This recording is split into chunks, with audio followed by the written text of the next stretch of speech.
నమస్కారం గురుగారు. నమస్తే అమ్మ. గురుగారు ఇప్పుడు మే నెలలో మనకి మకర రాశి వారికి అసలు ఏ విధంగా ఉంటుందంటారు? కొన్ని గ్రహాల మార్పు కూడా ఉంది కాబట్టి ప్రభావం ఏ విధంగా చూపిస్తుందండి? మకర రాశి వారికైతే గనుక ఈ నెల మంచి యోగదాయకమైన మాసంగానే చెప్పాల్సి ఉంటుంది. ఎందుకంటే ఏవైతే ఇప్పుడు మనకి మార్పు చెందే గ్రహాలు ఉన్నాయో, హ్మ్. అందులో ఎక్కువ శాతం వీళ్ళకి అనుకూలత అనేదైతే ఉంటుంది.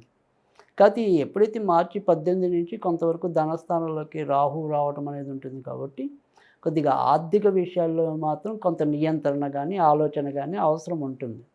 అంటే సంపాదించడానికి ఇబ్బంది లేదు. హ్మ్. ఖచ్చితంగా బాగానే సంపాదించుకోవటం అటు వ్యాపారస్తులైనా బాగానే సంపాదిస్తారు. ఉద్యోగస్తులైనా కూడా బాగానే సంపాదిస్తారు. సో, ఈ సంపాదన అనేది పాడయ్యే అవకాశాలున్నాయి కొద్దిగా. అంటే దాన్ని మనం రాంగ్‌గా ఇన్వెస్ట్‌మెంట్ చేయటం గానీ, ఓకే. సో, తర్వాత మరి ఎవరికైతే ఇవ్వకూడదో వాళ్ళకిచ్చి గానీ, అలా కొంత ఇబ్బంది పడటం అనేది. అంటే ఎప్పుడైతే ధనస్థానంలోకి రాహు వస్తాడో అక్కడి నుంచి కొద్దిగా ఈ ఆర్థిక విషయాల్లో కొంత వీళ్ళు నియంత్రణ కోల్పోవటం. తొందరపాటు పెరగటం అనేది ఉంటుంది. హ్మ్. సో, దాన్నే మనం కొంతవరకు ఈ నెలలో ఏదైనా జాగ్రత్త అంటూ ప్రత్యేకంగా మకర రాశికి చెప్పాల్సొస్తే అక్కడే నొక్కి చెప్పాల్సొస్తుంది. నువ్వు ఎవరికి పెడుతున్నావు? దేనికోసం పెడుతున్నావు? హ్మ్. అనే దాంట్లో ఒకటికి 2 సార్లు ఆలోచించటం. సో, అంతేగాని గుడ్డిగా వెళ్ళిపోవటం అనేది ఈ నెలలో మంచిది కాదు. హ్మ్. సో, అంటే ఇక్కడ మనం నష్టపోయేదంతా కూడా కొద్దిగా స్వయంకృతమే ఉంది. ఓకే. పరిస్థితుల కన్నా కూడా మన యొక్క ఆలోచన తీరు వల్లే నష్టపోయే పరిస్థితి ఎక్కువుంది. హ్మ్. సో, దాన్ని స్వయంకృత అపరాధం అంటాం. సో, ఆ స్వయంకృతాలు పెరిగే అవకాశాలు ఈ నెలలో ఎక్కువుంటాయి. హుహు. సో, అదొక్క విషయం జాగ్రత్త పడితే చాలా విషయాల్లో అదృష్టం ఉంది ఈ నెలలో. ఆరోగ్య విషయానికొస్తే ఎలా ఉంటుంది? సో, ఆరోగ్య విషయంకొచ్చేప్పటికి కూడా ప్రస్తుతం అంటే మనకి మే 14 రవి ఉన్నంత వరకు కొద్దిగా ఇబ్బంది ఉంటుంది.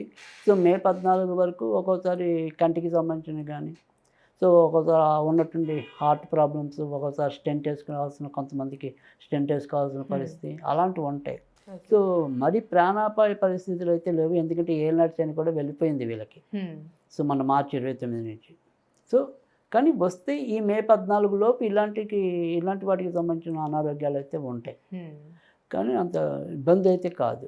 అయితే అండి ఇప్పుడు మకర రాశి వారికి సంబంధించి విద్యార్థులు గాని, ఉద్యోగ ప్రయత్నాలు చేస్తున్న వాళ్ళకి ఈ నెలలో ఏ విధంగా ఉంటుంది? మకర రాశి వారికి ఇప్పుడు ఖచ్చితంగా ఉద్యోగ ప్రయత్నాలైతేనేమి, తర్వాత మరి విద్యార్థులు కూడా వారు ఆశించిన లక్ష్యాలు ఏవైతే పెట్టుకుంటారో, ఆ లక్ష్యాలు సాధించడానికి అవకాశం ఉంది. ఎందుకంటే ఇప్పుడు ప్రస్తుతం తృతీయంలో చక్కగా శుక్రుడు మంచి ఓర్చులో ఉన్నాడు వీళ్ళకి.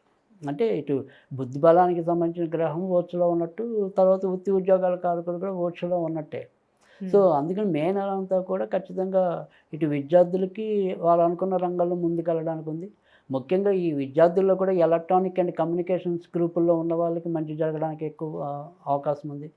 తర్వాత వచ్చేప్పటికి ఆర్టిఫిషియల్ ఇంటెలిజెన్సీలో ఎవరైనా ఉంటే గనక వాళ్ళకి సంబంధించిన వాటిలో ముందుకెళ్ళే అవకాశాలు ఎక్కువున్నాయి. హ్మ్. తర్వాత డాటా సైన్స్ అనే దాంట్లో ఎవరైనా ఉంటే గనక ఆ విద్యార్థులు కూడా ముందుకెళ్ళే అవకాశాలు ఎక్కువున్నాయి. మెడికల్‌కి సంబంధించిన విద్యార్థులు ఎవరైతే ఉంటారో వాళ్ళకి సంబంధించిన విద్యార్థులు కూడా ఎక్కువ శాతం ముందుకెళ్ళే పరిస్థితులున్నాయి.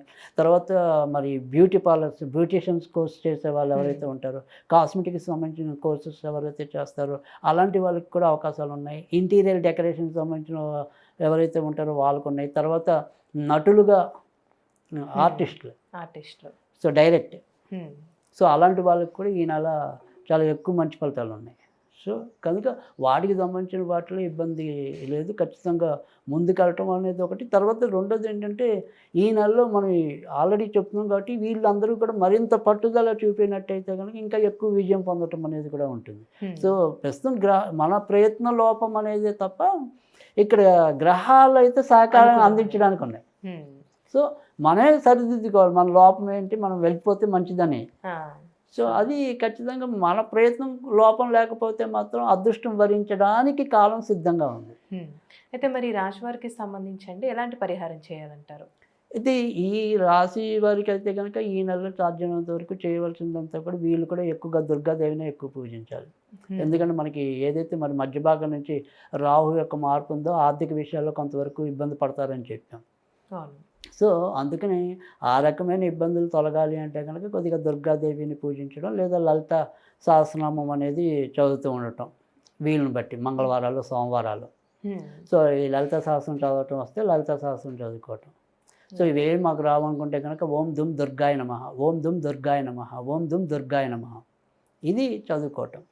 ఇవి కూడా రావు బాబోయ్ అంటే కనుక మంగళవారాల పూట కొద్దిగా తేనె ఏదైనా సరే చెట్టు లేదా మొక్క మొదల్లో వేసినట్టయితే కనుక తప్పకుండా మంచి జరగడానికి ఉంటుంది. ఓకే అండి, మంచి పరిహారం తెలుసు గురుగారు, ధన్యవాదాలు.